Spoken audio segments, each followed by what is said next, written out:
Hello!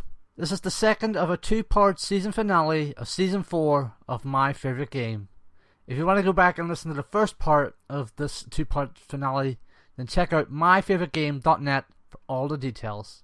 Here is the second part of our season finale, Catherine Woolley on Shenmue.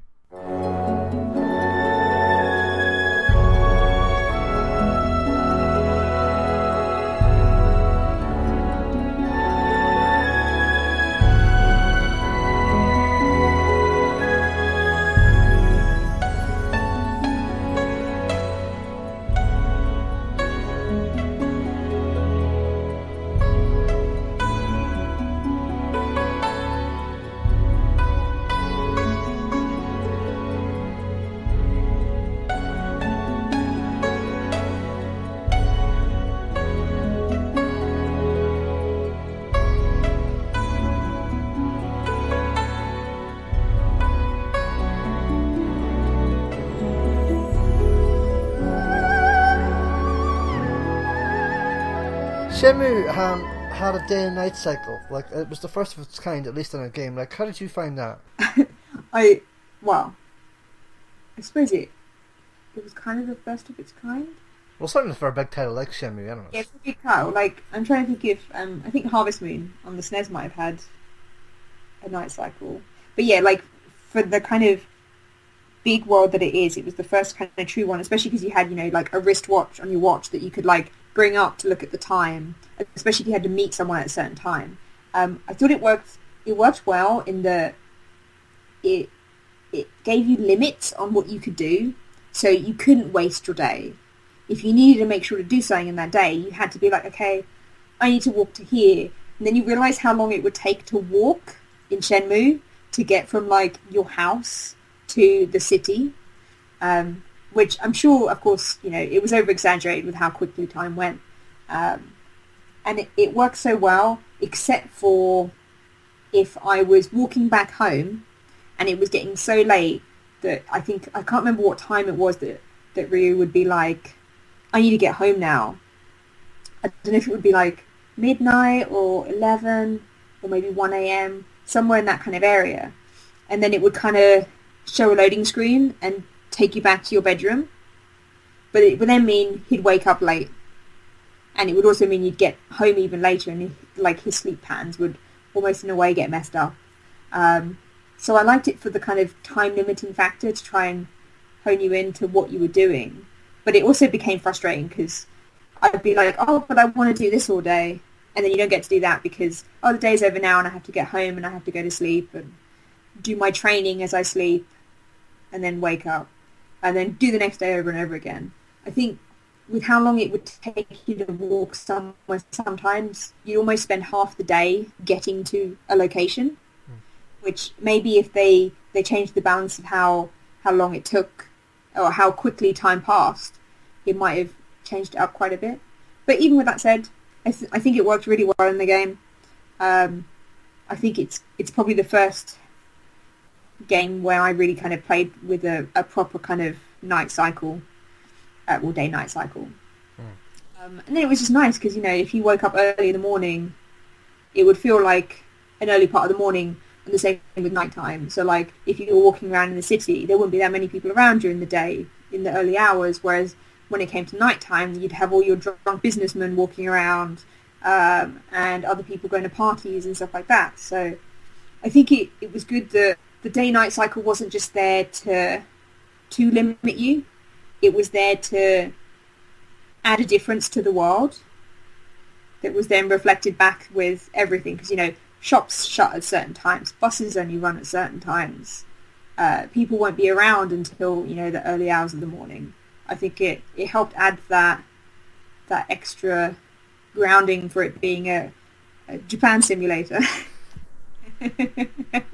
I was going to say as well, like, up front, I'll admit, like, when reading about the day-night cycle again on Shenmue, like, the first thought that came into my head was Animal Crossing, and I'll say Animal Crossing because, like, Animal Crossing New Leaf was my first foray into the series, but it's not really the same because, like, listening back to Matt's episode today, like, and from what I can remember of what he said, at least I think what he said, like, for every minute that passes in the real world, it's an hour in Shenmue, whereas with Animal Crossing, it's properly real time. Like, yeah, it's like the proper thing. So if you miss out on that date with someone to go round their house, they're going to be pissed off with you because, oh no, I was working because it was 2:00 in the afternoon or something like that.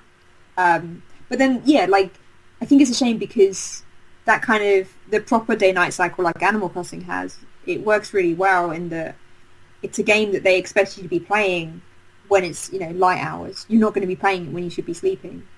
And I think it would have been really interesting to see that with Shenmue, except for the fact that sometimes you'd be going to meet people at certain times and it would be like maybe 2 a.m. and it'd be like, oh shit, I have to stay up late so I can meet this person in the bar in Shenmue. And that would be the weirdest thing in the world, but also kind of cool. Like, one thing I liked with them, although it's not really a time restriction, it's a day restriction, with Batman Arkham City, they had the calendar man. Yeah. So you'd have to go back on certain dates. And I still regret not being in a house with my 360 at the time on Christmas Day, so I couldn't meet him on Christmas Day. But I know people that did, and I was like, oh. But like that was, I mean, that you could say is like a similar thing where it's constraining you to a certain kind of period of time, and you have to do it. And I think it would definitely be interesting to see Shenmue like that, with that kind of proper Animal Crossing day-night cycle. I'm kind of thinking now of a AAA game that could really use that Animal Crossing day-night cycle and be just like, that'd be really interesting. I'd love to see a AAA game use that. Really would. The other big thing of Shenmue in terms of gameplay analysis was it was basically the invention of QuickTime Events. Like, you can't move without having QTEs in games now, and I'd say David Cage is very thankful to Suzuki for basically inventing QTEs at this point. So we did actually have QTEs in a couple of games before. Like, Shenmue was the first like really big game with them. So you could say Dragon's Lair, which was Don Bluth, I think he was the animator. It was the hardest game in the world. So it came out on the NES, and it came out on other things as well. They re-released it for like the DS and stuff like that as a digital title. But you wouldn't realise you had to press anything, so it was like an invisible QTE almost. So you'd have to press something at a certain time, but you wouldn't know. But Sega made a game, and actually I'm wondering if Yu Suzuki worked on it. If I go to my page with Yu Suzuki. So there was a game... No, he didn't work on it. There was a game called Road Avenger on the Mega CD, where it was a racing game. What, a racing game, a driving game, I don't know. And you'd have arrows pop up on the screen at certain points when you were driving around, and you'd have to press it to move your car in a certain direction. Okay, yeah, it's not as involving QTE-wise as Shenmue was, but it was still kind of QTE in a sense. But still, like, I do think of Shenmue as like the big QTE game in the... I mean, heck, they had... I can't think what it was called. There was a game in the arcades which was a QTE game. I'm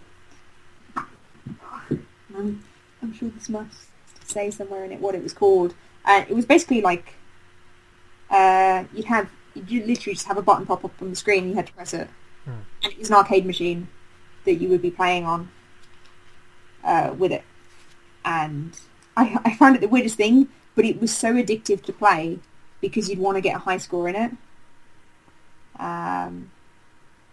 But then they also had a fighting game in the arcades, which was also a similar kind of... Wow, this guide doesn't mention this, but it has... So this strategy guide actually has all about every single character in the game that you can interact with, and a paragraph of their story, and it tells you where they'll be. So you can meet Goro Ono at 8 a.m. outside his house. 9:20, he'd be inside inside Knocking Motorcycle Shop. Oh, so it's called Knocking Motorcycle Shop. So he'd be inside the bike shop at 9:20. At 10 o'clock, he'd be beside it. At 2 o'clock, he'd be in front of it. At 7 o'clock, he'd be beside it. At 9 o'clock, he'd be inside it. And at 9:40, he'd go home. It's always quite actually interesting when you look at strategy guides for games, because you can usually tell when the person who wrote the strategy guide got a lot of information from the developers to help inform the guide, because ultimately you want to do that. You want to give the players as much information because they're paying for the additional information. But wow. But yeah, anyway, there was a QT game. I can't think what it was called. It was QT something or other. Literally just pressing the buttons. And it was almost like a trainer for the game. So you go to the arcade. I mean, heck, you could be playing Space Harrier. You could be playing Hang On. You could be playing anything in this arcade machine. But you could choose to play QT, Master, Warrior, whatever it was. And hone in on your QTE skills. So you could be amazing for when the cutscenes pop up and you have to quickly press the thing. Because then there was nothing more infuriating in Shenmue than screwing up a QTE right at the end of a cutscene. And you'd then have to go all the way back to the start and watch it through again and be like, oh, jeez. Okay, up, X, A. But there was something about it that I didn't mind. I mean, yeah, like, if Shenmue hadn't done that and everyone hadn't seen Shenmue, what would games do these days for button mashing at, like, a QTE style moment? They'd have gameplay. I don't know. But no, like, the QTE is, like, a really kind of reliable mechanic that developers can use to try and add something to a game, whether it's to try and add a bit of interaction to a moment that otherwise you'd just be sat there watching. Like, I think it was really clever that they added them in Shenmue where they did, because, you know, there's so many games these days where if a cutscene starts playing, most people might just put down the controller. Some people might go make a cup of tea, because if they're not interested in the story, they don't give a crap. Whereas by having the QTEs, you're constantly engaged, and you're never stopping that engagement, because you need the controller in your hand in case that bloody button makes that noise that you hear. No. Yeah, it ingrains in your head because you're like, oh shit, there's a QTE coming. Oh no, I need to press this. And I think it was really clever that they put them in. They got a lot of stick for it. So many people take the piss out of it, but ultimately, it's a good way to get people involved in the story, even if the story is a little bit simple. That's a simple concept. Yeah.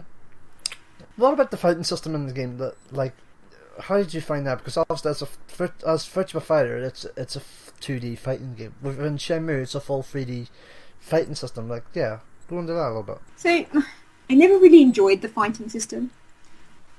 It may have been because of it being in a 3D world. Heck, imagine if it had, like, Arkham Asylum's combat system in Shenmue these days. Like, that would have the best of both worlds. But instead, of course, it was, you know, Virtua Fighter style counter system, and I don't know, like, it always felt clunky moving from one, like, especially when you had, like, I don't know, multiple sailors attacking you or something like that. Going from one enemy to another would be quite a clunky experience. Like, the thing I did think was clever, though, was how when you went to sleep every night, you could select for him to train in a certain move. So you could make him better at the move, which would, I guess it would have a damage increase. I'm not really sure, thinking about it now. Or it would level up the skill, so you'd be even better, or maybe you'd have the chance of adding an extra button onto the combo to make it even more powerful. And, like, I think that was a really clever thing to add to the system, because it then meant, for those players that maybe didn't go to an empty car park in the evening to do some sparring, they could then level up their abilities by spending the day in Japan instead. Yeah, like, although it was a main component to the game, like, even like when I was playing it originally, and still when I play it again, the fighting is just a bit weak. Which I suppose at the end of the day, it makes it good that they didn't make a Virtua Fighter RPG. Because if they had done and they'd put the Virtua Fighter license on it, people might have been expecting a bit more from it. Because the fighting really did feel like secondary to the whole kind of experience. You didn't have to do it other than the moments where you had to do it. So this is a question that I've been thinking about ever since we've had Shenmue discussions on the show before. So not just with Matt Reynolds' episode last year, specifically on Shenmue, but going back to season 1, I had on Alan Williamson, who does 5 out of 10 magazine, and he had Shenmue 2 as one of his honourable mentions. Oh yeah. And he cited Shenmue 2 as one of the last great Sega games, or if not the last great Dreamcast Sega game. Shenmue 2 is probably more well known, and Shenmue 2 is quite a personal game to me because I played it during the time of my parents' separation, and so I had a lot of feelings going on when I finished that game. But also because it really was the last great Sega game before they stopped manufacturing consoles. And to me, Shenmue kind of represents the death of childhood. Wow. That probably sounds a bit melodramatic. No. Like I was 16 and it kind of felt like everything I knew was falling apart at the time. And then you had this incredible game with the biggest cliffhanger ever. But Shenmue 2 is full of great bits. There's the fantastic bit when you have to fight your way up like 50 floors of a building. It's just constant fights, just constantly kicking people's asses, and you finally get to fight Lan Di at the top of a skyscraper. It's mind-blowing, and the amount of detail they've put into the world, and it's got really, really great characters, and like it's just stuff full of like arcade machines and things. Just think, what are they thinking? That would never get approved today. No. Nobody, you play as a Japanese teenager in 1986, and you get to walk around town and like get a job driving a forklift and airing out books, and you get to learn martial arts moves. People are like, piss off, nobody's going to buy this. This is how many million? 70 million? It's still like the most expensive game ever made.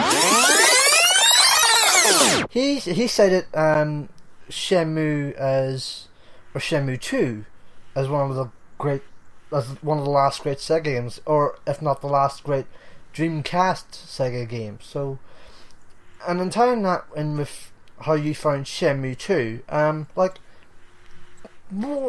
what do you think? Like, is Shenmue the last great Dreamcast or Sega game, or even Shenmue 2?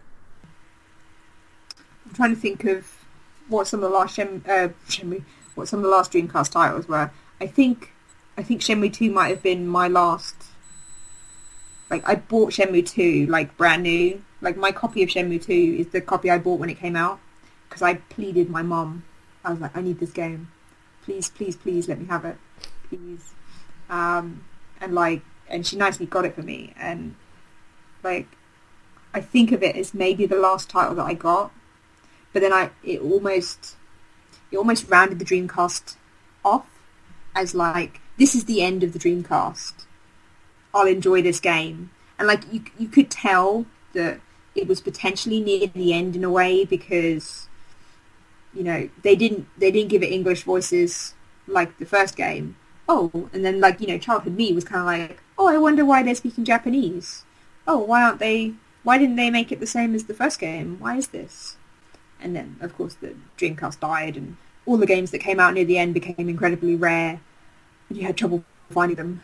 But I mean, there were other good games at the end of the Dreamcast, and I'm sure, like, if I looked at a list, I'd be like, oh yeah, that game's really good.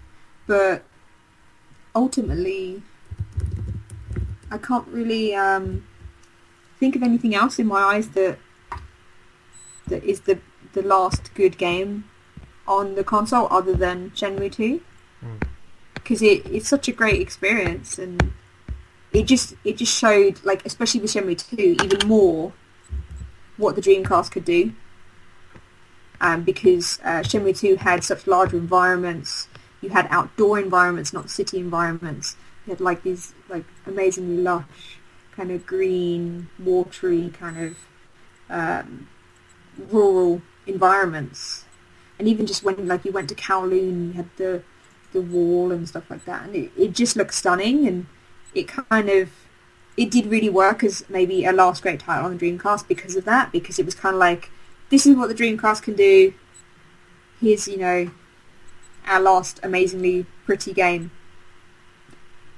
Excuse me. Although of course it wasn't the last game, but still, I think it was definitely a good end to the console, I would say. So in regards to Shenmue 2 itself, then, like, yeah, like, how did you find that as a game? Like, moving on from Shenmue 1, like, coming in from Shenmue 1. I mean, there was such a big gap between the two games. I can't recall if maybe I replayed Shenmue before I then played Shenmue 2. But it was just, like as I was saying before, it was just so different and so varied in the environment. Like, the game started on a low because it was literally, you came off the boat from Japan, you had people take, like, a really loud space, some guy taking a photo of you and then asking for money for it, and Ryu kind of being like, no, I don't want this. And it felt like he was really uncomfortable in that environment, and almost that you should feel uncomfortable too, because it's alien for you just like it's alien for him, because, you know, he's, unlike in Shenmue where he was in this environment that he felt at home with, you didn't have that in Shenmue 2, so it almost felt like the character was reflecting off yourself. And I think they did a really good job with it. I think the only shame was that, like, the end of it felt very rushed, in that, like, you travelling to Guilin, or however you pronounce it, right at the end, and then Shenhua appearing, and you doing a puzzle, and then that was kind of the end of it, and it was kind of like, oh, that's quite abrupt. I think I remember when I finished it, I was kind of like, oh, it's ended now. What now? And then, of course, you know, the sequel didn't come out, so it was kind of like, oh, I've been left on this kind of mysterious high almost. But that's it. That's all you get. You don't get to see any more. And then I kind of then went on the internet, and I was kind of like, yeah, Shenmue. And like, at the time, and it still exists, I think, there's this website that's called Shenmue Dojo, and they had, like, lots of information about everything and trying to explain about the characters and what you don't maybe realise and how many games there were supposed to be. And I think it did a great job, but then it felt like it was promising to then continue, and of course it just didn't. We'll get on to that continuation in a second. Yeah. But, at long last. But, jumping back to Shenmue 1 then, like, what else do you like about it that we've not touched upon tonight? I'm not sure. I'm trying to think. Like, that world for me is really just about, there are all those kind of mini games that you can play. I don't know, I don't think there is anything that I haven't really touched upon. I don't think. I don't know. I think I'm always just really surprised. And, like, I mean, bloody hell now, like, flicking through this strategy guide, I'm just like, there was so much thought put into this game. Like, I wonder how they even did it. Like, if they had a tool set back then, or if they would have had to have done a lot of hard coding of things, like what the scripting would have been like. Potentially, I guess, maybe like written scripting. Just having all these kind of people living out, well, to a certain extent, living out their lives, so you can happen to come across them at a certain moment, just for maybe one conversation. I don't think there's anything that we haven't really touched upon about it. Like, there is one thing we haven't not touched upon. I don't know if it's a thing you'd like, but I just realised we've not touched upon the passport system at all. See, I didn't really, because the passport required online, didn't it? Or did it? Yes, I think some of it did, because it had, like, I think it had, like, leaderboards and stuff like that. So it was about passport, did it? Or it did have passport. I was flicking through this not that long ago, and it had all about the passport. I know, like first time I kind of played it, I didn't really do anything with the passport, mainly because I was kind of like in that mentality, of course, because, you know, around the time of Shenmue, would have played like Final Fantasy 7, 8, maybe 9, maybe not 9, by that stage. And they're like 3 to 4 disc games, and you'd be used to disc 1 finished, disc 2, disc 3, disc 4. Whereas like the fact that Shenmue had an optional disc was quite weird, I felt. As like a console gamer anyway. Of course, like with PC games, you could sometimes get optional discs. Okay, there you go. So you can listen to, Shenmue Online. So like, I never had kind of, I didn't have the internet when I had a Dreamcast, I don't think. Or maybe I did. But either way, we didn't have the modem for the Dreamcast, and didn't have the subscription. I'm sure that there was a subscription at one point. So there were certain bits that I couldn't get to. So like, you had urgent messages, which were apparently important messages from the Shenmue team. You had Shenmue World, which was information about Shenmue, where you could read about the characters, locations, and techniques in the game. You had Nozomi's messages, which would be information regarding to in-game features and events. And then you had network rankings, so like leaderboards. It's weird because it's like leaderboards on arcade machines, but online. Which is weird because, of course, that bridges the gap where, of course, a leaderboard on an arcade machine is usually like a really kind of alone thing that, that's why you had, I think the website where you get all the accumulated high scores of all the people who play on arcade machines. Twin Galaxies. And you'd have places like that would aggregate this information. Whereas, like, by having this network ranking, it created that information in an online space for you to look at. But yeah, I never got to look at some of it because of it being online. Which is, I think it's a shame these days. Because, of course the servers got shut down. I don't know if anyone has anything running, so you can do stuff online with the Dreamcast. Because, of course, one of the biggest online things, or games in my eyes for the Dreamcast, was Phantasy Star Online. Which I loved to death.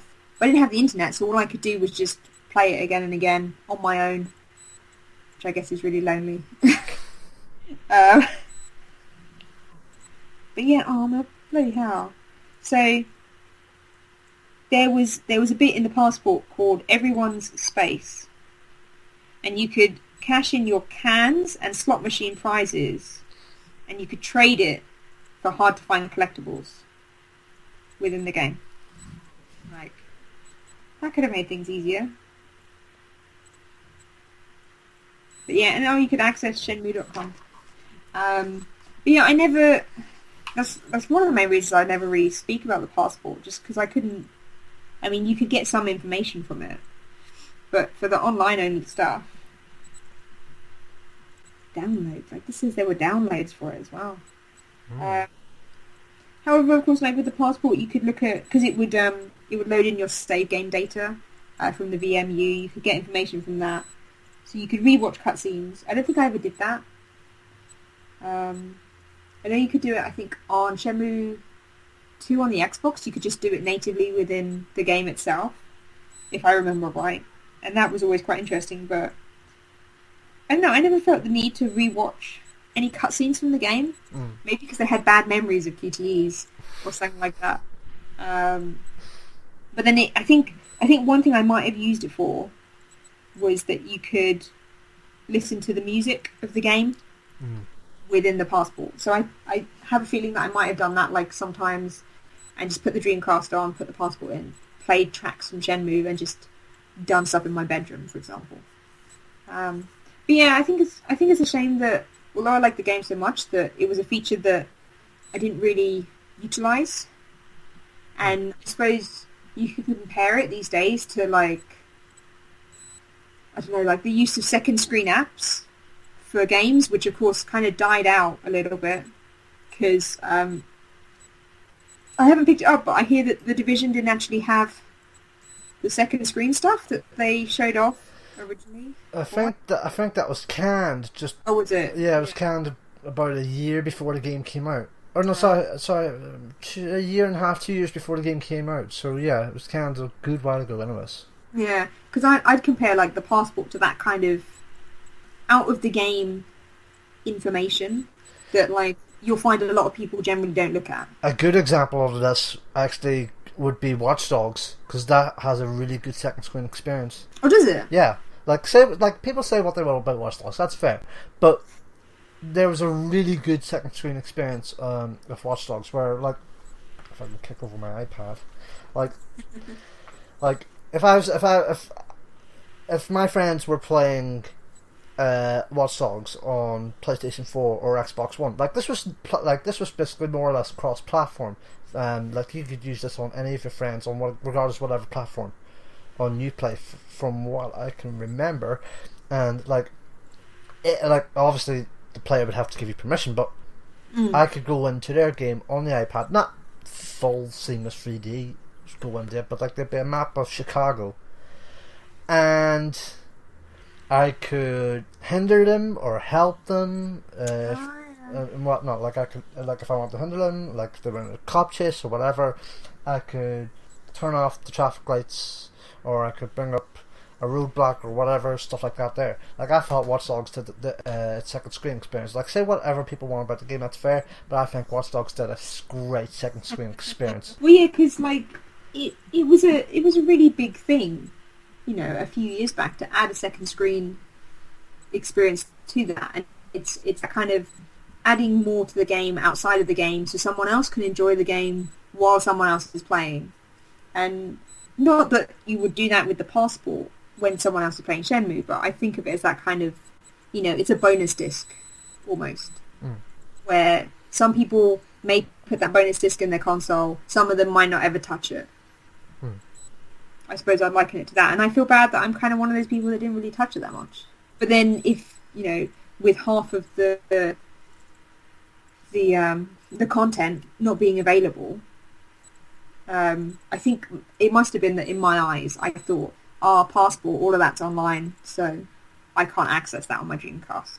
Sad. So what didn't you like about Shenmue that we've not gone into tonight? What didn't I like?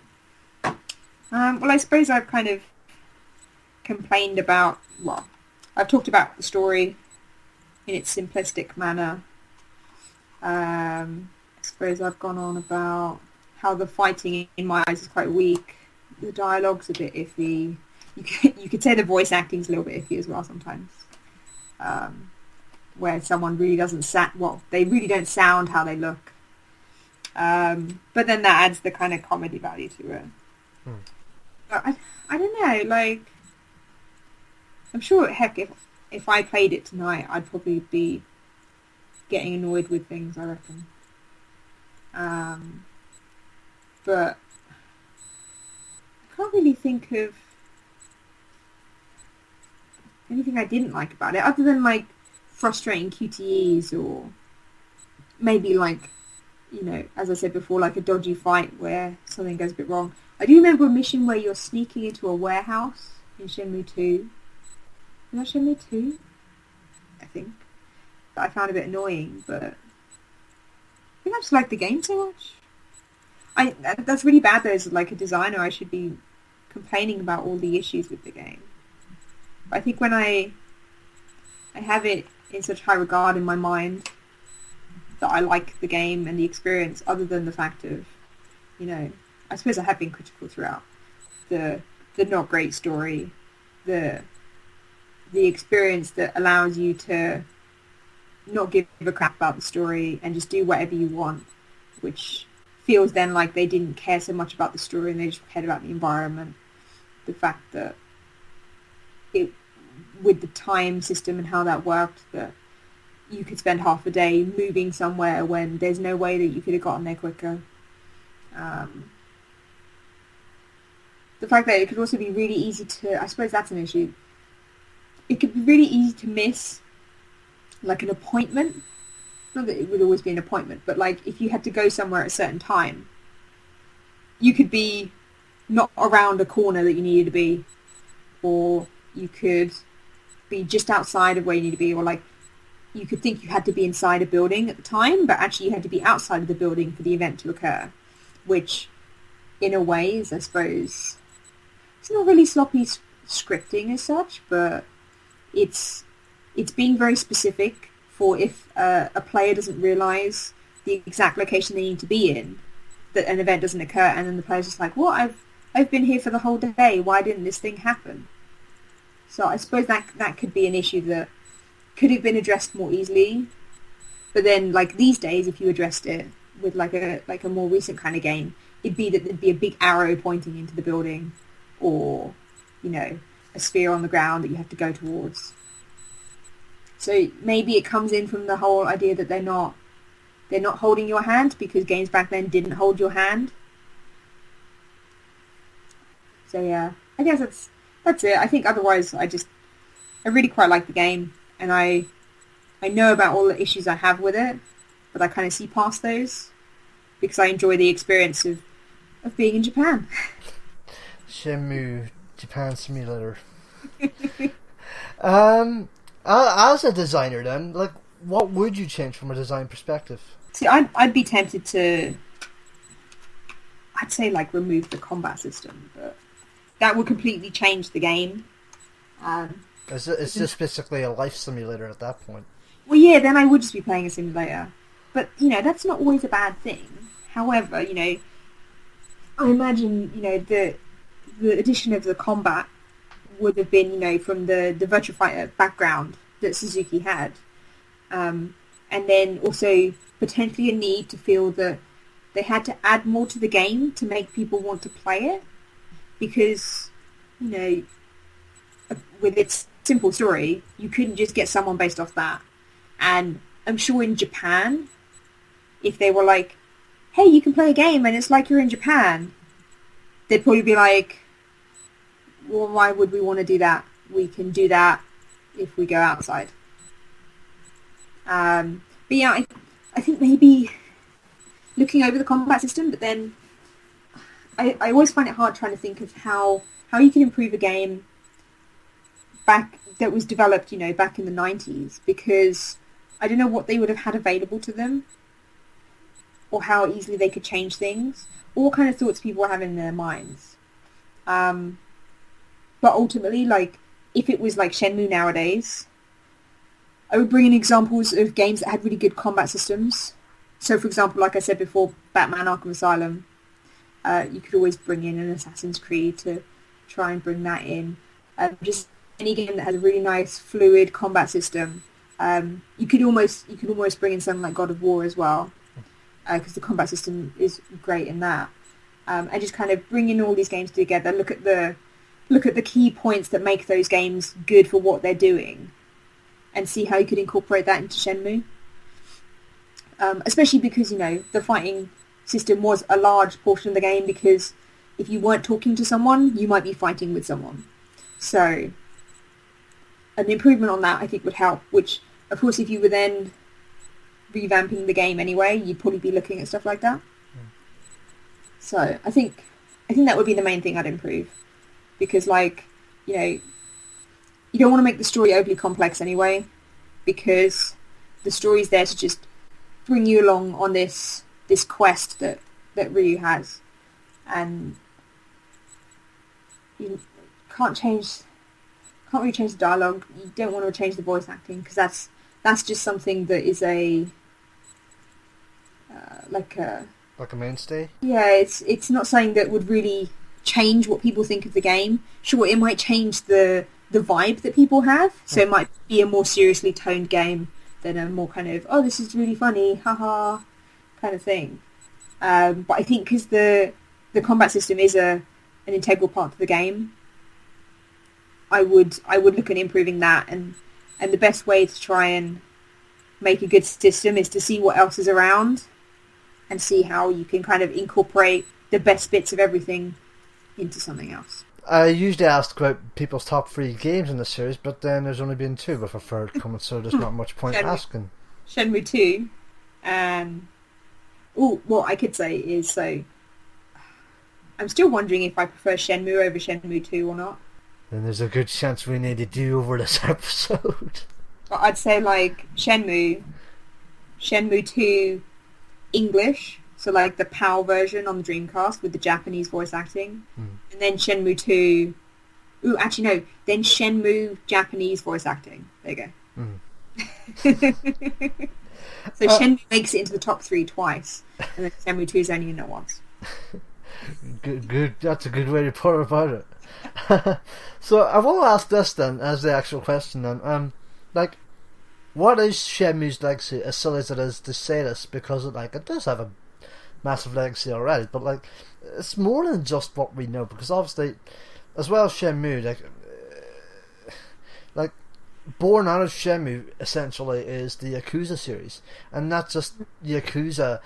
There's other games that kind of have that Shenmue aspect to it, like not necessarily Asian culture stuff like that there, but stuff like Yakuza and Sleeping Dogs as well. So what is its legacy?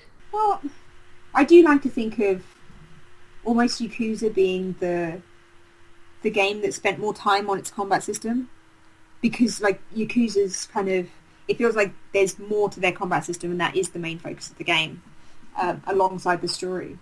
And then of course it's really nice that they then branched out, so they kind of carried on Yakuza for a bit, and then they did Yakuza Kenzan, which was the kind of, I don't know if it was Edo period, but either way historical Japan, and like that was really interesting that they did that. It was a shame it didn't come out over here and only in Japan, because of course, there's less of an audience for that kind of historical Japan. But no, like I do think of Shenmue as a major influence for Yakuza. I mean, you could tell it when the first Yakuza came out on the PS2. And then, yeah, like Sleeping Dogs, I still haven't played Sleeping Dogs. I have it. I think, was it Games with Gold at some point? Actually, maybe it wasn't. It was, yeah, I can remember, yeah. Yeah, I think I've got it. And like, I think of it as that kind of game, and I'm like, if Shenmue wasn't around, would this game exist?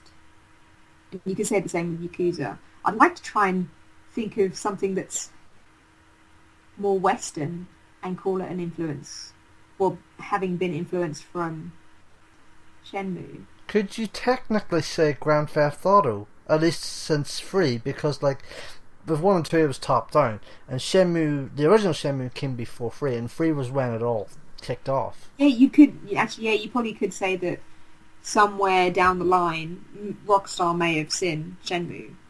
I mean, of course, yeah. Maybe it was they saw it and they were like, oh look, this is a 3D expansive world, and they've created this on a Dreamcast. Heck, we could do this on the PlayStation 2 and have something cool. I mean, of course, you could say that GTA's roots are in different kind of areas and that they're vastly different from each other, but you could say, yeah, anything that has created a living world could be an influence from that. Like, heck, I'd say, well, I'm probably wrong in thinking it in my eyes, but like Nomad Soul, so by Quantic Dream. Oh, yeah. Dick Bowie in it. You could say almost, you could think that's influence, but then I'm just thinking that from a virtual world aspect, because of course there were virtual worlds before Shenmue, but because Shenmue's my first virtual world, Nomad Soul in my eyes felt kind of similar, because it was, okay, yeah, this made up environment, but you could interact with so many different things and jump in different people will be doing different tasks, that it felt kind of closely linked to Shenmue. And heck, it had a weird combat system as well, and a weird shooting section, but either way you could say that they're slightly linked there, anyway, at least. But I'd like to think that Shenmue's had a big impact on the industry, like we were saying before with the QuickTime Events. I mean, that's had a massive effect on games. And then I think just showing the kind of world that they could create on the Dreamcast and what they could simulate, and that others could then realise that they had the potential to do the same, as long as they used the console in the best way to demonstrate that. So I think it's definitely influenced a lot, and I'm sure there's a lot of people who, in their minds, they'd like to thank Shenmue for kind of the way games have gone. So I think it's definitely left a legacy, whether it's elements that you may not realise at first. I think it definitely has made a massive impact on the games industry. And it'd be interesting to see then what happens to Shenmue 3 and what impact that has. And just to, like, we've made a few comparisons here tonight about Shenmue and Grand Theft Auto. Like, I think just seeing this quote here in the case kind of summed it up. If the Grand Theft Auto games have been vilified as crime simulators in which you can press a button to buy a hooker, then run a hooker over with a car, Shenmue's a game where you can press a button to politely ask directions, then combo into cherishing your elders and always remembering to recycle, instead of giving us a city to be tested and battered against in all directions. Shenmue builds you a world and asks you to follow the rules rather than break them. That kind of sums it up. Yeah, I think that does. It is a game where, you know, you're doing what you're told. And yeah, GTA is the opposite, but they could be thought of as so similar in other aspects. That I think that very well sums it up. That's a good quote.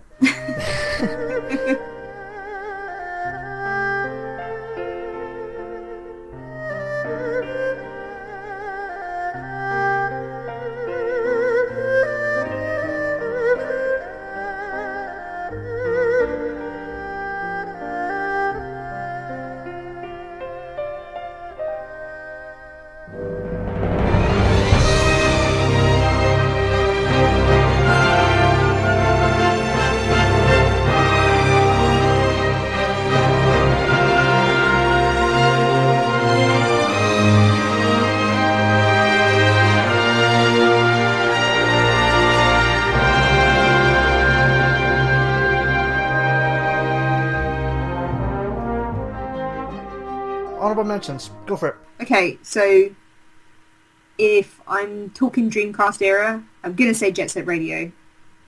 Like I mentioned it briefly before, Jet Set Radio is such an amazing game. Like I did actually really enjoy Jet Set Radio Future as well.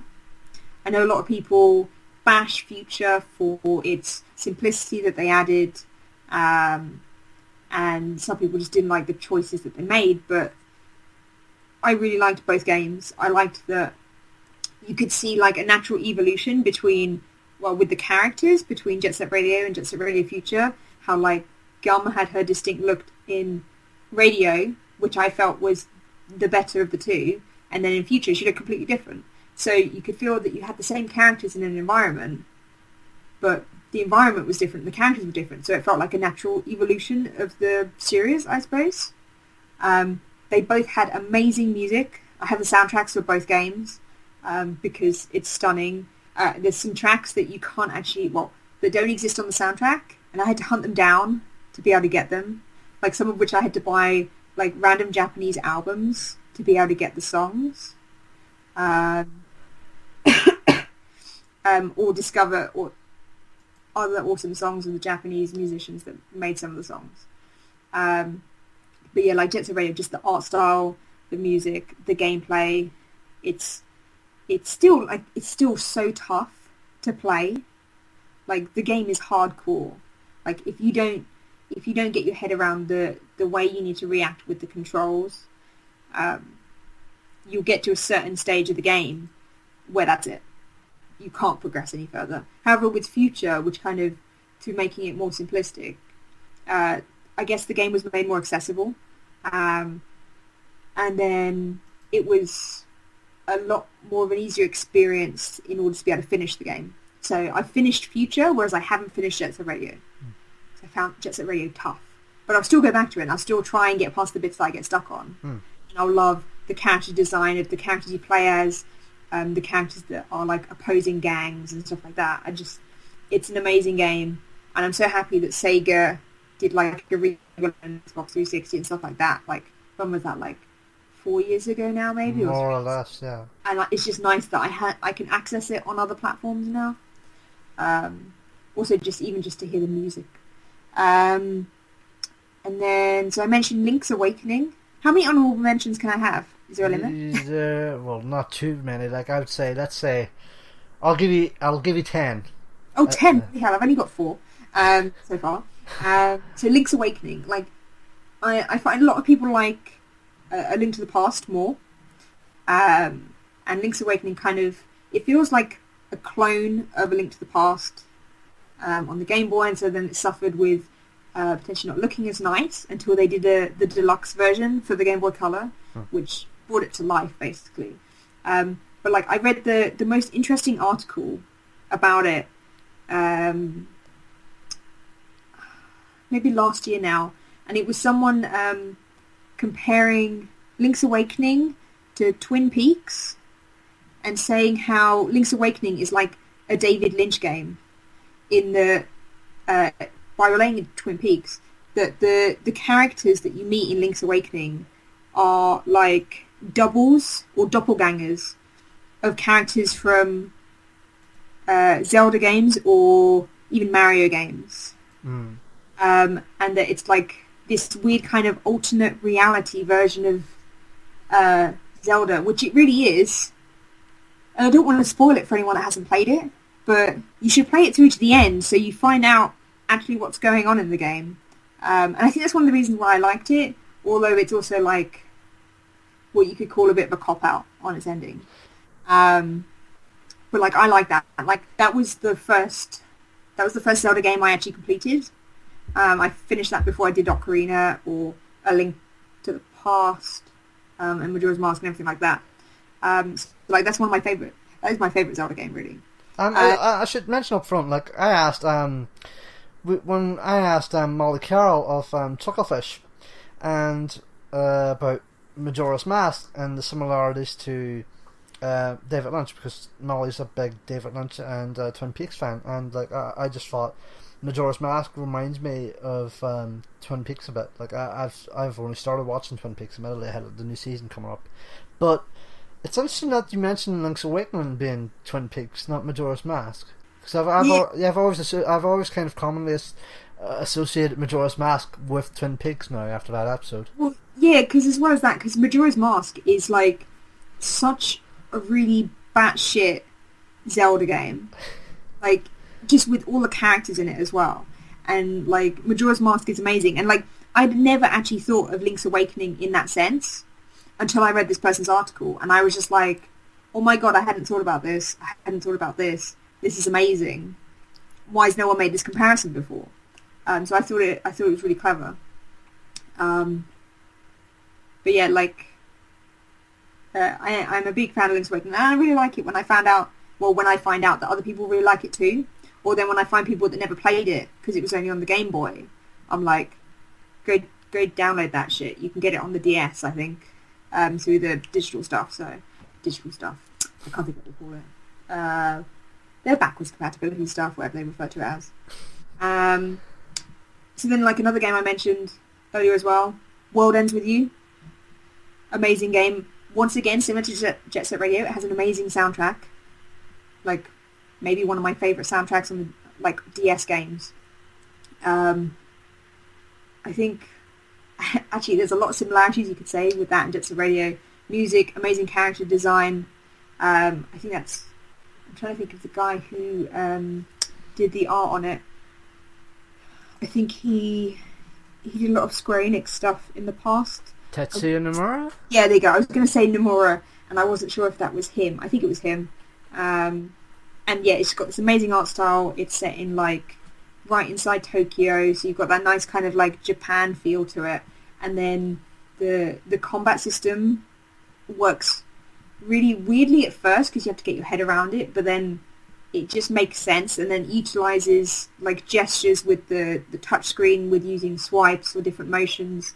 It just really works, and that you collect these badges from killing enemies or doing certain things, and you can mix up your badges to make yourself not unstoppable in combat, but to, like, better yourself. So it's almost like an armor weapon system that, like, a normal RPG would have. Instead, these tiny little badges that have different effects on the attacks that you do or other types of things in battle. So World Ends With You, I think it's a great DS game. I think it's kind of hard to come by these days, but I highly recommend it. Or just listen to the soundtrack, like on YouTube or something like that. And then I'm trying to think if I've got anything else to add to my list. So next one I'm going to say is Kalimba. So for anyone that don't know what Kalimba is, it was made by a company called Playdead. Playdead, I think it's Playdead. As in Limbo Playdead? No, not Playdead. Damn, they're the other guys. Huh?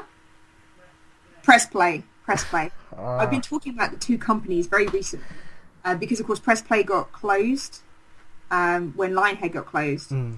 And they're based in... Where are they based? They're based in Denmark, yeah. Copenhagen. Yeah. And Playdead are based in Denmark as well, I believe. So I was talking to someone about both companies recently because, of course, I'm still waiting for Inside. Yeah. I'm like, come on, Inside, come out. I've been waiting for you since you announced it. That and Below. Was it Below? Below is Capybara. Yeah, I'm still waiting on that because, you know, they announced that years ago and I'm like, where is it? When's it coming out? But yeah, Kalimba was a great game made by Press Play. It was their last game that they made. They were making another game while they just got shut down. But yeah, Kalimba is like this crazy, what I'd say, like puzzle platformer where you're playing as these two little totem guys, like from a totem pole, and they're color-coded. The levels are color-coded, and the puzzle is the environment, and it's like this crazy, almost what I'd say, Twitch puzzle game where you're moving through the environment as quickly as you can and dying as little as possible, but it's very easy to die if you don't realise how you should be playing it. So I think it got a little bit slated on how hard it was, where a lot of the reviewers complained about the difficulty. But the way I always explain it to people when I tell them how they should play it, or that they should play it, is that at no point when I was playing Kalimba I felt the game was at fault. I always felt that I was the reason I was dying because my reactions weren't quick enough, or I didn't realise what the puzzle was until I then realised what the puzzle was. But the puzzles are so intuitive that it's just amazing. And I highly recommend everyone should play Kalimba, especially now that poor Press Play have closed down. It's on like Xbox One and on Steam. I suppose I didn't really say... No, I did say what the other games were on. Yeah, I highly recommend Kalimba because it's got a lovely soundtrack, which some people might say is annoying, like my partner, but I think it's a great soundtrack. And the game is just stunning. Like what I was really disappointed about the other day, because they released some DLC for it, which was free for a certain period, and I thought, once it was announced that they were closing down, I was like, oh, I should play that DLC that I hadn't played. I was so saddened by how little people had played the DLC, and the fact that only one person on my friends list had played the game. And he'd only gotten to the 4th level, I think, or the 5th level, because he'd gotten frustrated with a boss. So that's the bad point about Kalimba, which is their boss fights are really... They really let the game down, because they're not as well executed as the rest of the game is. But, like, Kalimba has a lovely art style, and everyone should look at it and bask in how amazing their puzzle design is. So I highly recommend Kalimba. If I'm even saying it right. Kalimba? I don't know. But yeah, I really like that. I'm trying to think now if there's other stuff. Like, there's so many games that I love and that I've loved playing and would happily, like, play through again.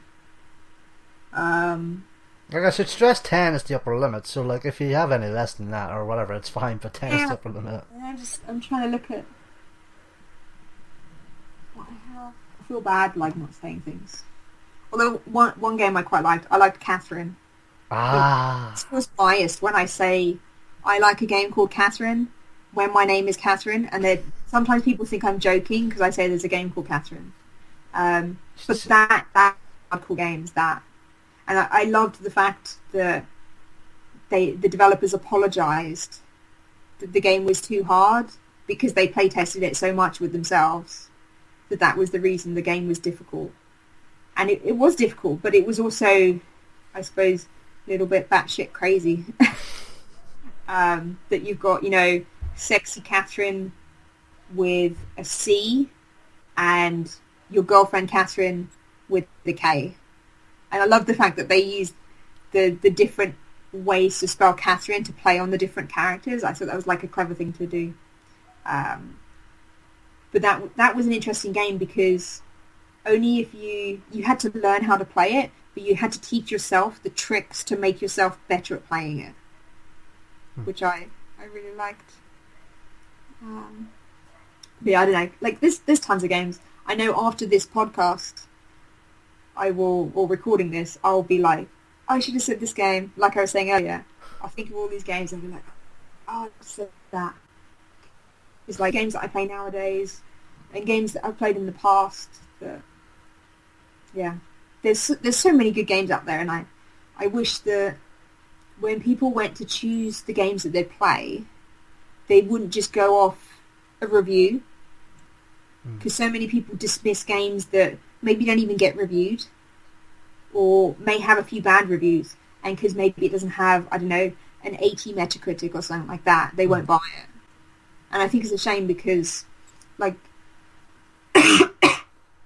sorry, like, the way to, like, understand games better, that sounds like a really badly worded sentence, is to play games that are bad as well. Because then you can realise why a game is bad.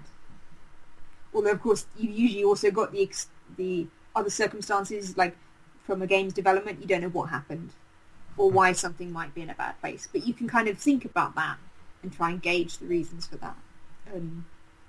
I just wish that people would give more games a chance, because sometimes they just won't. But then also sometimes it's just because those games aren't available for people to play. Which kind of ties back into Shenmue and me not being able to have Dreamcast. Yeah, and like limitations like that. I mean, especially if someone found out about a really cool game like that hasn't been re-released on a platform. Because, like, for example, Chrono Trigger, before it got re-released on the DS, if you wanted to find that on the SNES, you'd have to pay like close to £100 to get a copy of it, and then you have to buy a SNES as well to be able to play it. And like, I don't even know how much Shenmue goes for these days. But then you have to buy a Dreamcast. But you have to make sure you buy a Dreamcast that the laser hasn't died on, because of course with an old style system the laser could easily die, but you can get that replaced or replace it yourself. And it's just these, it makes gaming a hobby that has a high level of investment in order to be able to get into it. I can't remember why I was talking to someone about this the other day, that I think it's because people were complaining about the price of games, I think on Twitter or something like that. Actually no, it was some guy had posted about other things you could get for the price of his game on Amazon or something like that, and he referenced like a Nickelback poster. What? Yeah, and that you could get like this list of things, or you could buy their game. And people were complaining that their game was too expensive. And like, I was thinking about it, and it's like, well, if you want to play a game on a PS4, you have to buy, a potentially, £250 console in order to play a game on it. So that's a high level of investment that you need in order to be able to play games. And not everyone can afford that. So then it means someone may not play Amazing Game X because they can't afford to pick up that console and buy it for just one game. What's a shame at the end of the day. But then I guess that's how expensive the hardware is. And you can't really change that. Basically similar to how it went with you and how you got your PS4 just for Rapture. Yeah. And like, the reason I bought it at the time was I bought it 2 Black Fridays ago. So not last year, the year before. And I know Game had a deal that had Little Big Planet 3 with it. And Drive Club, but they'd sold out of Drive Club, so instead of Drive Club I got... Oh no, it came with Last of Us Remastered, which of course is a good game to have, because I played Last of Us on PS3, and I wanted to play it. I thought, I could get it for free on PS4. And it should have come with Drive Club, but they were sold out of Drive Club, so I got Little Big Planet 3 instead, which I was very happy with, because I was like, yeah, I want to play Little Big Planet 3. I love Little Big Planet, so... And yeah, and then I had to wait, I don't know, a year, I guess. Nearly a year? Yeah. 6, 7-ish months maybe for Rapture to come out. Which was fine, because there was still lots of other things. I had a PlayStation Plus subscription, so I had lots of games I could get for free on it. But like, in the past I have bought consoles for specific things. I mean, well, looking at my Wii U, I bought that because I got a lovely Wind Waker edition, so the gamepad has nice detailing on it. But Yeah, I bought consoles in the past for games, and there's always like, oh, I hope I can find other things to justify my purchase. I just remembered I did this myself actually. I mentioned the DS at the Oh yeah. top of the show, but I've just remembered something else as well. I bought a Wii for Smash Bros. Brawl. There you go. So there we go. Like I was like I got into Melee because a friend, like, there was this kind of local gaming tournament that used to take place here, and I was introduced to a friend by a friend, an old school friend, to play Melee, the GameCube game. And, Oh yeah. and I was just like, oh my god, this is so good. This is so good. So I just figured, right, I'm going to do everything in my power to get a Wii with Brawl. And I did. And months down the line, after I got my Wii, I think it was around March 2008, I got my Wii. I got Brawl the first day it came out. And I enjoyed it for a period, but it was just like, after a few days, it was like, because it was more the fact that I was playing it by myself. There was not much point in playing it. Yeah, you want to play that with, like, maximum number of people possible. Get the best enjoyment out of Smash Brothers. Yeah, because it's not a game you should play single player. Like, I have Smash here for Wii U. And it's like I've barely touched it. Like, and I say this with online being a lot more accessible on Wii U than it would have been on the Wii, because like at least it's the network stuff. Yeah, and the friend codes and all that there. It was just like, fuck off. Oh, horror times. Horrid times. But yeah, to kind of get back into it. So, if I forced you on the spot, top 3 games ever, what would they be? Shenmue at the top, obviously, but what would they be? Like, you can't see this, but Catherine's eyes just completely widened at that question. I hate when people ask me that, because then I always have to think, usually it's just, what's your top game? I'll be like, oh, Shenmue. Easy, Shenmue. And then sometimes they'll be like, oh, do you have any others? And then sometimes I'll mention Jet Set Radio, but... Oh, that's... Really, top 3? See, I'm trying to look at my games to see if I can think of anything that pops out. Ooh. Maybe not, I don't know. Because, how I have my games on my bookcase and stuff like that, I'll keep boxes of games I care about, and then, like, the games that I enjoy but don't want them on my shelf, they kind of live... I've got the discs living in a flight case that's, like, absolutely massive. Because maybe I don't need the boxes on display, but for games I care about, yeah, they're up there. Or if they're, like, newer games. But 3 games... I don't know if I can commit to a top 3. It's really hard. Because I've got games I like and that I enjoy, but it's hard to then be able to put, like, an all-time to them other than Shenmue. Because, like, there's so many games out there. I think...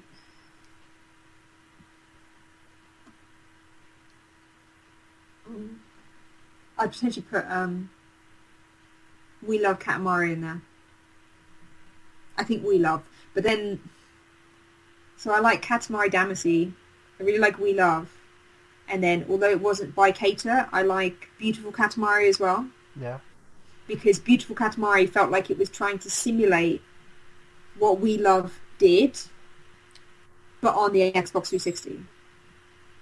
And I can't really put a series in my top 3. I can't just say Katamari games. It's really... And I'd be tempted to, although I shouldn't, I'd be tempted to put Alien in my top 3 as well. Which is really bad, but I've played it like 3 times since it came out. And like, I'm sure you must know from talking to developers that usually people won't touch their game once it's come out. They'll leave it for like a period. And then once they feel that they've had enough time away from the game, they'll go back and play it. But then they'll still in their mind, they'll be playing it and they'll be like, oh, there's a bug here. Oh, this is terrible. Oh, no, I can't look at this. Or things like that. But like, I mean, heck, I happily watched multiple people play through Alien Isolation on Twitch. And then I've happily played it through multiple times as well. And I could play it through again more. But then, I don't know if that's more like I spent 3.5 years of my life on this game. I feel I have a commitment to it, which maybe I do. I'd be tempted to put a Remedy game in there, whether it be Max Payne or Alan Wake. Max Payne because it was groundbreaking in my eyes for its time, and I just loved the way they communicated the story through the graphic novel kind of look. But then also I like Alan Wake because of the way you play the game, with the mechanics, with the torchlight to break down the shield of the enemies and then the gun to kill them. And Alan Wake, I really like the atmosphere on it. That and the DLC. DLC of Alan Wake is amazing. Oh, I could just start listing games all day though. And I want to give you a top 3. If I had to, let's try and run it down. If I had to guess top 3, let's say Shenmue, obviously, Jet Set Radio, and We Love Katamari. Whether it be in that order or you swap around Katamari and Jet Set, that would be a top 3 right there. I'd say it could be a top 3. It'd probably change. I like to think that like a person's kind of top games just automatically change throughout the year, because maybe a new game will come out and that game will jump into their top. Like heck, I'd be tempted to put Wolfenstein New Order in there because I loved that game. The final boss fight was a little bit iffy, but otherwise I thought it was a great experience, a great narrative experience. Although of course a lot of the narrative was driven through cutscenes, which is what the industry wants to get away from, but then we did that in Alien Isolation with a lot of our narratives. So, but I love Alien Isolation. And I love Sunset Overdrive. Oh, I'm just looking at my games, which are like on this bookcase here, and I'm just like seeing a game, and I'm like, I really like that. I really like that game too. It's really hard. Do you have a top 3? I'll save my top 3 for my episode, which will come at some point. But I've already mentioned The Last of Us is my favorite game, and I've already mentioned Metal Gear Solid 3 is the one behind that. Although the two games have a bit of a personal resemblance for me. But I'll leave that for my episode, which will come at some point. I don't know when, but it'll come. So let's just say for the instance of this episode, because it's been mentioned quite a few times, Shenmue, Katamari, Jet Set Radio, in that, not necessarily in that order, with the exception of Shenmue at the top. Like a top 3, I'd say. It's weird though, because you look at that and it's like, oh, so you like weird Japanese games then? But it's like, wow, although that might define what I like. What I like is, a massive range of things. So yeah, I think it's fine. But yeah, like Last of Us, I just wanted to put a point in there quickly that I was so relieved in my eyes and like myself when I played Last of Us for the first time. I played it at like Game used to do these things where you could play like a demo early and stuff like that, like in their stores, and they did one for The Last of Us, and I went down to play it, and I was so relieved when I got like instant killed by a clicker, because I was like, hey, if Last of Us can do this, maybe people won't mind if they get killed by an alien so quickly, like in my mind, because I was kind of like, I had this kind of idea, because I was like, maybe people will find it hard, like Alien, which it is, but I was always kind of like, hey, Last of Us can do this, we can do this too, because, Last of Us can do it, which is, that's a really high bar, so if they can do that, we can do it too. I really like Last of Us, so. I think Naughty Dog just gave you free reign to do that with Alien Isolation, just like, yep, the chains are off. Well, yeah, and it was good because when Last of Us came out 2013 it did. Was that in the autumn? Summer. Oh, in summer, bro. June 2013. It came out the week of E3 actually that year. Oh yeah, I remember that because I was at E3 that year, and I had to buy it. I think I bought it the day I got back or something like that. Or I'd pre-ordered it, and I was worried that my early edition, I wouldn't be able to get it, or they'd sell it on because it would have been more than 48 hours maybe. But yeah, I suppose that was like, what, at least, if that came out in the summer, like half a year before we even announced, so I was happy by that. At least, like, in my mind, because you can kind of, like, if you're working on a game for so long, sometimes you can get worried that, similar to the whole kind of Catherine developers apologising for it being hard thing, you can sometimes worry that people might find things hard, which ultimately, you know, Alien is a hard game, and that's kind of what we were going for, but yeah. Not insane Catherine hard. No, not insane Catherine. Oh, I love Catherine though. I never thought that was going to come out in the UK, ever. I bought it Japanese, and then they released it in America, and they did a collector's edition, so I bought that. And then they announced they were bringing it out over here, so I bought the collector's edition they released when they did it over here as well. So I've got like 3 copies of Catherine.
Shenmue 3, like, Suzuki has mentioned in the past, like, it's obvious that he wants to make this game, but, like, Sega is more or less not interested in making it unless a first-party platformer, in terms of Sony and Microsoft, plumb up the cash to, you know, say, alright, we'll do it, as long as you're paying for it. It's basically the Bayonetta 2 situation, which Nintendo stumped up for money for Bayonetta 2. Yeah, I think that's probably how it's gonna happen. I've been kind of like, when I go to like E3 press conferences, I've been kind of like very interested to kind of, because you sometimes get like on Twitter like some like teasers and stuff like that, like some rumors and stuff going around, and like, I don't know, you get the sense that that sort of thing could happen, that someone is just silly enough to be like, right, Shenmue 3 needs to happen. But it's weird. It's such a niche game. Like, I know it's like a big thing people joke about, and it's kind of like this, you know, this thing that people want to see a sequel from. But not many people, I think, like relatively, have like played it, just because again, it's like a Dreamcast only game, and it's quite hard to get hold of these days. Suzuki did mention I think it was last year. Yes, it was last year. That he might look into possibly kickstarting the game. So, like, would that be possible? Like, obviously, like you said, Sega, he would have to go to Sega for permission first, but assuming that everything checks out, like, do you think a Kickstarter would be good for Shenmue 3? Or I don't know, again, because it's like, it's one of those games where it's got such a dedicated fan base, but it might be such a vocal minority, that would it be enough? Like, is there enough people that really care about Shenmue to actually bring it back? I don't know. Like, crowdfunding could be an option, but I just don't know if it's got the support. Now, how our fans engage in the future of gaming continues to astound us. Devoted fans have funded some amazing games for PS4 via Kickstarter. Octodad, Broken Age, Amplitude, and Sports Friends, to name a few. Ben. Now, recently, a developer told us that they were bringing back a fan-favorite Kickstarter for PC and PS4. Now, this is very much their project, but we wanted to celebrate their announcement on our stage, since this is a game that PlayStation fans have been very, very, very vocal about. Oh, is this what I think it could be? Shenmue time. Wow. Oh! 出張に行ってもどこ行っても、3はどうなった ?3 はどうなった出るんだ。可能性を探ってきた結果、They genuinely did it! 3を作ることに決めました。Oh my god! やっと They announced Last Guardian, Final Fantasy VII Remake, and Shenmue. And we're not even halfway through. So what the hell are they going to finish with? Oh my god, they have footage! Shenmue 3 will be the story you have waited for, but this Kickstarter will be real success. They need to make it the full-on Shenmue experience you have dreams of. Oh. The fate of Shenmue is in your hands now.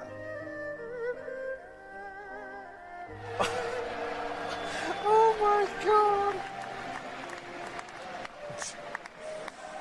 They did it! Ladies and gentlemen, please join me in welcoming Yu Suzuki. Oh shit!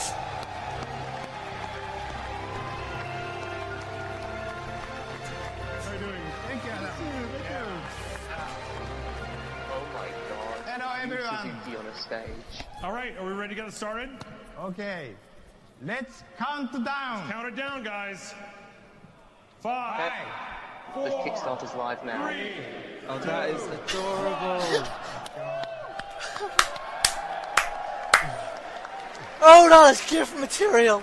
That is gift material! Very Yeah, that's exciting. gonna be I hope we everywhere. can get Shenmue 3 for all the fans. Thank you so much. Thank you. This is unreal! I am dreaming right now. The Last Guardian, Final Fantasy Let's help VII Yu Remake, Suzuki get and Shenmue 3 Shenmue funded. 3. I genuinely can't believe it. So it's been a pretty busy night so far. The same press With the Last conference! Guardian showed that. Final Fantasy VII Remake, we're good there. Yeah. Shenmue 3 Kickstarter. So yeah, we've been dancing around the totem pole around this little thing for the past while, but yeah, Shenmue 3, like, it's weird, like, now that I'm talking about Shenmue again, a year on since the first time, and how with Matt Reynolds, like, I was discussing with him, like, what if Shenmue 3 did actually happen? Like, what if, it's basically this scenario of what if, and here we are a year later as if to say, Shenmue 3, it's actually fucking happening. Yeah, which is it's really strange because I found it funny because when I was listening to your one with Matt, I think Shenmue 3 had been announced. No, And it was actually before E3 that year, last year. So it No, was, because I listened to it late. Oh, So right. I came across my favourite game. I can't remember which one I listened to first. Actually, I was listening to your one with, was it Robin Haneke? Yeah. Katamari. I was listening to that. Not Last Live and Die, the one before. So I was doing a 40-hour game jam, and I was like, I need to listen to something. So I listened to that, and I was like, oh, this is cool. I'll keep listening to these. And so I kept going through a few, and then I found the Shenmue one. I was like, oh, cool. You know, I love Shenmue. I'll see what Matt thought about Shenmue as well, because like I've met Matt before, and I was like, oh, this is really cool. And I was like, oh, Shenmue 3 hadn't been announced, and they're talking about it as if, oh, will this ever happen, kind of thing. And it's like, well, it has, and who knows what's going to happen with it. Like, what are your like when you first heard that when you first saw Shenmue 3 was announced? Like, what was that kind of first reaction? Because like, I remember just sitting here, like where I am right now, just with. It was basically like I was watching the press conference, and it was Skype, and it was me and two other people. One of them being Jem Alexander, of Riot Games, Ben Jones, who's a producer in the industry, and like this was the night where dreams were being made at that Sony presser. Last Guardian first, then the Final Fantasy VII remake. I was just like, Sony wins. Like it was just that, and then like I remember immediately Adam Boyce just like talking about Kickstarter, like okay, Kickstarter. Oh, because it dawned on me immediately. This has to be Shenmue, because not only what had transpired minutes earlier with Guardian and the 7 remake, but also the day before the press conference, Suzuki tweeted out a picture of a forklift, and I just thought at that point, with those two games announced, and with Suzuki tweeting pictures of forklifts, not to mention the fact that he mentioned he'd wanted to do a Kickstarter for Shenmue 3, I just felt the stars were aligning at that point. And even though I've not played Shenmue, Like, I remember after that flash screen, after 15 years, Shenmue's story has remained unfinished or something like that, and I just remember after seeing that flash screen, I just going like, ah!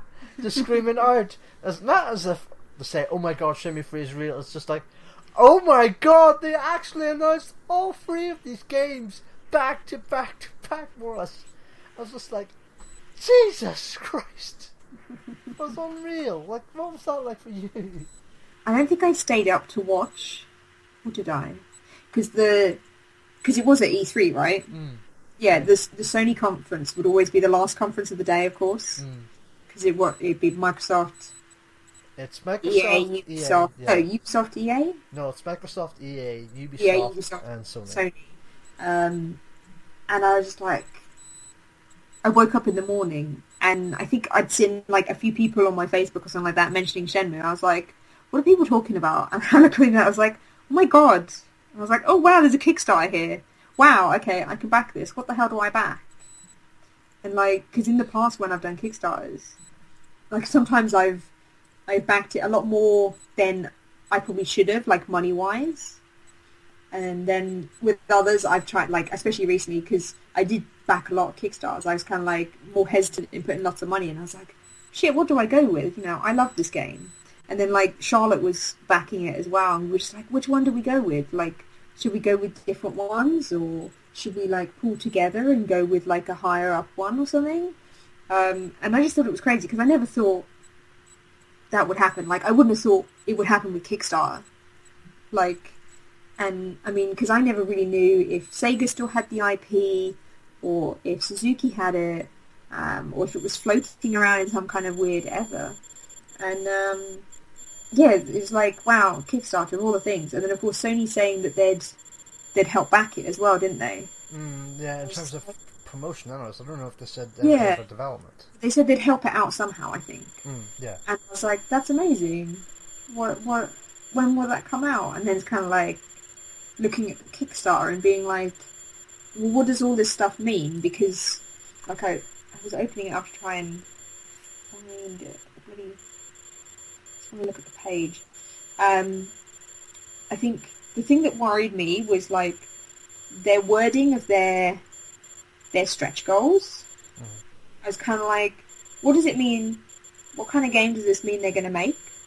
I mean, heck, they made 6 million, which of course is quite a small amount if you compare it to like Broken Age. Yeah. And like they had an interesting amount of rewards, but it was kind of hard to know how they'd achieve those, because when it was kind of hard to know who would really be making it, because of course, you know, they're not a part of Sega. And where is it? I'm trying to find the wording of it. There you go, stretch goals. So it was kind of like, which is the earliest? Oh, those ones. So, you know, like some of them are, you know, easy enough. So Shenmue 1 and 2 cinema shorts, so I guess that's just cutscenes from the first 2 games. A game in German, French, Spanish. Well, I guess I mean, yeah, subtitles. German, Spanish, Italian, and then it was like skill tree system. I was kind of like, does that mean the fighting system? Does that mean they weren't going to include that? And then like Baisha Village expanded minigames ×5, Baisha Village expanded infiltration mission, additional quest, battle event, character perspective system. And I was kind of like, well, so adding minigames, were they going to create this village without minigames? Did they only get minigames because there was a stretch goal for it? They added an additional quest. Does that mean there was just like a main kind of story quest in there? And like battle event, was there no fighting in there? It's really hard to like gauge what they're going to do with it, and that's my main concern, because I'm kind of like, if they don't make it have the world in such an interactable sense that Shenmue had, will it be able to beat the same game?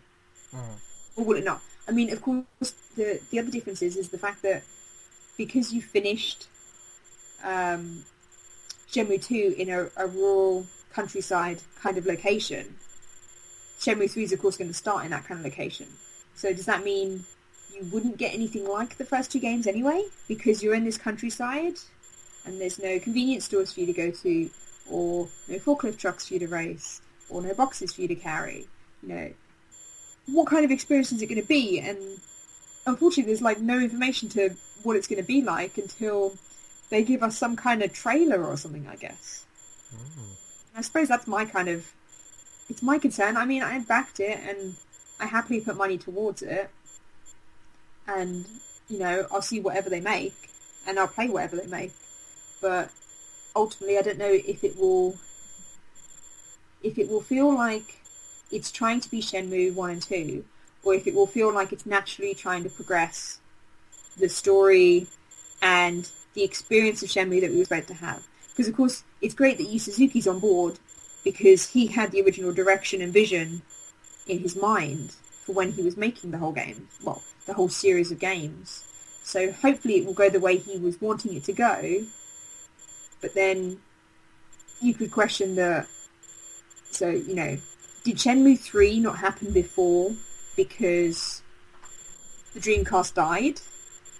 Or was it because no one wanted to make Shenmue 3? Yeah, weird, interesting concept. I was just going to add, with that said, I hope that, Shenmue 3 wasn't made because, it'd be another really expensive project and they couldn't afford it. And now Suzuki can afford that, and he'll make an amazing game, and I'll love it. I hope. Whenever it comes out. I'm not even sure when the Kickstarter date was set for. December 2017, from what I remember, right? Oh, really? So, jeez, that's ages ago. That's always how it is with Kickstarter games, I find. I forget about them, and then they're out one day. Yeah, December 2017. So I guess we'll see what happens in a year and a half, basically.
Well, you can follow me on Twitter, and I'm Catmoo, so CATMOO.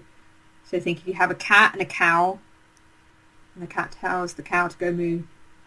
Although actually someone pointed out the other day that my nickname could be Catwoo, because of Woolley.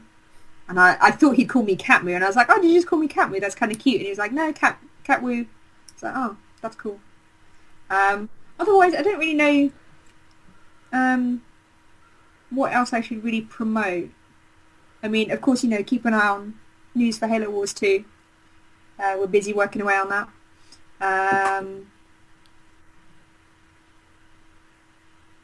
But I suppose you do have developers listen to this as well. So I'm just going to say, no matter what job you're doing, everyone should do game jams. Because it's a great challenge for yourself. And then you can make something weird and wacky as well, if you don't get to do that in your day job. And otherwise, yeah, that's kind of it. If you haven't played Shenmue, maybe look forward to Shenmue 3 when it comes out. Or try and find a Dreamcast and pick up a copy. Or, of course, if you've got an original Xbox, you could pick up Shenmue 2, and then it came with a disc with all the cutscenes from Shenmue, and you can watch those.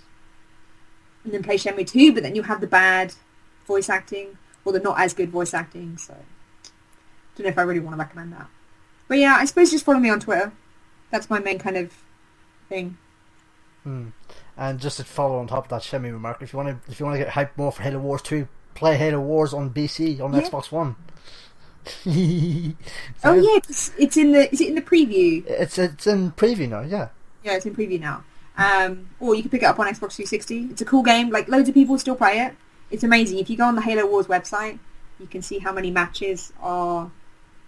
I'm not sure if it's ongoing or have been going on in the last week, and it's just crazy because so many people still play Halo Wars. It just shows that it's got a big fan base there still. You don't get that many games where, it came out. Did it come out 2008? 9, I think it was. 2009. You don't get that many games where people are still playing it. So it's pretty crazy. But yeah, I suppose we've released like a teaser trailer that was from when we announced at Gamescom, which is really cool. It was crazy because we all kind of like the team sat down to watch the Microsoft press conference because we all knew it was being announced, and like it got to near the end of the press conference and we were like, where is it? Where's our game? And then like they ended on us, didn't they? Which we were just like, that's amazing. And like the round of applause when the CA logo came up on the screen was awesome because we were like, hey, that's our game, yay, clap, clap, clap. So yeah, that was really cool. And it's a cool trailer as well. I think it's awesome.